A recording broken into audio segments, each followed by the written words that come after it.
Baiklah, di sini saya akan menjelaskan tentang sistem sprinkler otomatis untuk penyiraman tanaman jagung yang saya buat. Next. Sebelum saya menjelaskan sprinkler otomatis, di sini menurut data pertanian, mengingat intensitas dan perluasan area tanaman jagung dari 781 hektar pada tahun 2023 menjadi 1.514 hektar pada tahun 2024. Jauhnya perairan mencakupi lahan perkebunan jagung. Untuk ekonominya itu penurunan pendapatan petani dikarenakan gagalnya panen karena kekeringan. Meningkatnya upah pekerja kebun jagung. Di sini tujuan saya itu mengatur penyiraman secara otomatis berdasarkan kebutuhan air tanah menggunakan sensor kelembapan, dan selanjutnya menghemat waktu dan tenaga kerja petani dalam proses penyiraman. Dan selanjutnya mengurangi penggunaan air secara berlebihan dan menjaga kelembapan tanah secara tetap ideal. Next.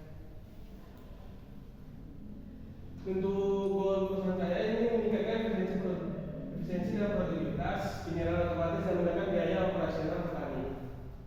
Next. Di sini untuk value proposition customer, bagi customernya itu pain yang intinya penyiraman manual boros, waktu dan tidak efisien. Untuk gate-nya itu hemat waktu, air dan hasil panen lebih maksimal.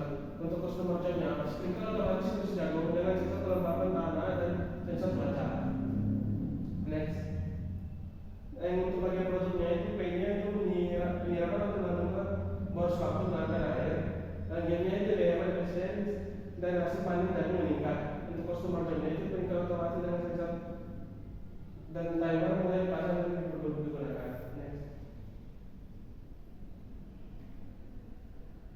Untuk market size yang kami tuju itu untuk pertama itu luas lahan jagung nasional itu menurut data BPS pada tahun 2023 itu kurang lebih 4 juta hektar. Untuk target pasar awal yang kami incar itu 10% petani atau lahan, yaitu sekitar 400.000 hektar. Untuk nilai potensialnya untuk 400 hektar itu di per hektar itu dikalikan 3 juta, itu jadi kami dapatkan itu 1,2 triliun. Untuk kompetisi di sini kami mengambil 2 contoh, itu dari internasional dan nasional. Untuk nasional sendiri itu Indusprinkle, untuk internasional itu Netafim. Dari berbagai aspek target pengguna produk kami petani jagung skala kecil dan menengah. Untuk Indusprinkle umum tidak spesifik ke jagung. Untuk Netafim perusahaan besar petani komersial. Untuk aspek efisiensi air, untuk produk kami ini tinggi karena memakai sensor kelembapan dan timer. Untuk Indusprinkle itu sedang tergantung desain. Untuk Netafim sendiri itu sangat tinggi. Dari aspek kebutuhan tenaga kerja, produk kami itu rendah karena dia otomatis, dan Indusprinkle itu sedang, Netafim itu rendah. Untuk aspek daya tahan kualitas disesuaikan dengan kondisi lahan, cukup tahan lama.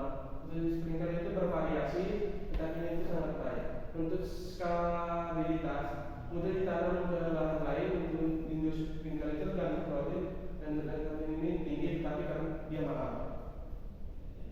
Untuk fungsionalitas itu sendiri, kami menyediakan penyiraman otomatis, pengaturan waktu dan durasi, sensor kelembapan tanah dan sensor cuaca, efisiensi penggunaan air.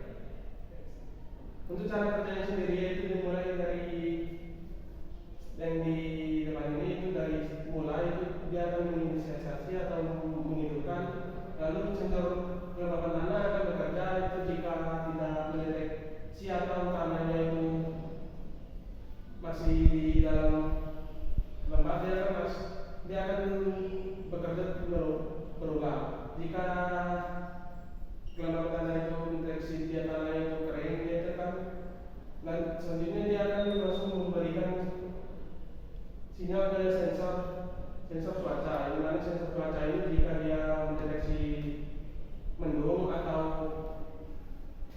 hujan, dia akan berulang sampai dia mendeteksi cuaca itu panas atau kering. Dan pas kering dia sprinkler otomatis aktif. Lalu selanjutnya itu lampu LED LCD itu menyala untuk monitor